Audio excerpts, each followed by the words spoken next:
சூப்பரான டேஸ்ட்டில் எண்ணெய் கத்திரிக்காய் காரக்குழம்பு எப்படி செய்கிறதுன்னு பார்க்கலாம்.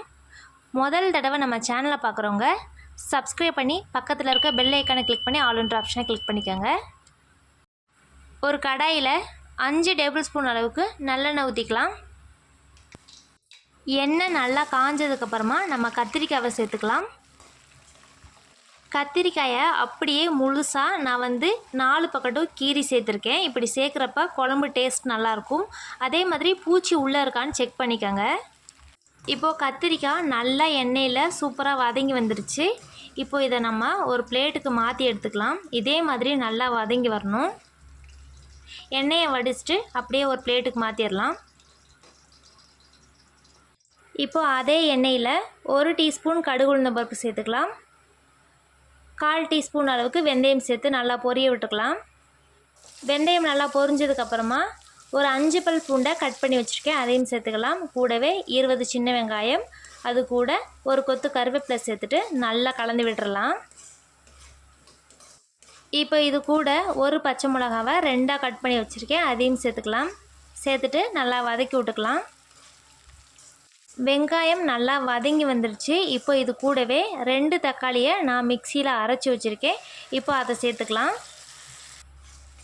நம்ம தக்காளியை அரைச்சி சேர்க்குறப்ப குழம்பு பார்த்திங்கன்னா கொஞ்சம் திக்காக கிடைக்கும் நமக்கு. இப்போ இது கூட மசாலாலாம் சேர்த்துக்கலாம். 1/4 டீஸ்பூன் அளவு மஞ்சள் தூள், 1 டீஸ்பூன் அளவு தனி மிளகாய் தூள், 2 டேபிள் ஸ்பூன் வீட்டில் அரைச்ச குழம்பு மிளகாய் தூள் சேர்த்துட்டு நல்லா கலந்து விடலாம். அடுப்பை சிம்மில் வச்சுட்டு நல்லா கலந்து விடலாம்.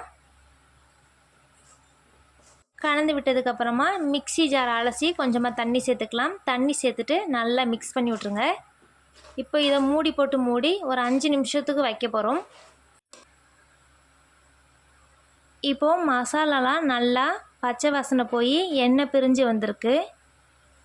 சூப்பராக வந்திருக்கு பாருங்கள். இப்போ இது கூட நம்ம வதக்கி வச்சுருந்த கத்திரிக்காய் எல்லாத்தையும் சேர்த்துக்கலாம். சேர்த்துட்டு நல்லா கலந்து விட்டுருங்க. கத்திரிக்காயெலாம் உடஞ்சிடாமல் கிளறி விடுங்க. இப்போ இது கூட நான் ஒரு லெமன் சைஸ் அளவு புளியை கரைச்சி வச்சுருக்கேன், அதையும் சேர்த்துக்கலாம். கூடவே கொஞ்சமாக தண்ணி சேர்த்துக்கலாம். 1 டம்ளர் அளவுக்கு சேர்த்துருக்கேன்.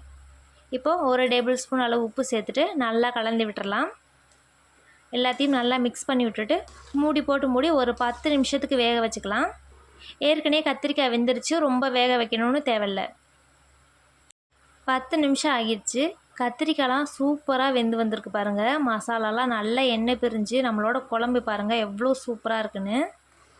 இந்த எண்ணெய் கத்திரிக்காய் குழம்பு வச்சு பாருங்கள், வீட்டில் எவ்வளோ சாப்பாடு நீங்கள் வச்சுக்கிட்டே தாங்க இருக்கணும், அவ்வளோ சூப்பராக இருக்கும். கண்டிப்பாக ட்ரை பண்ணுங்கள். வீடியோ பிடிச்சிருந்தா லைக், சப்ஸ்கிரைப் பண்ணிக்கோங்க.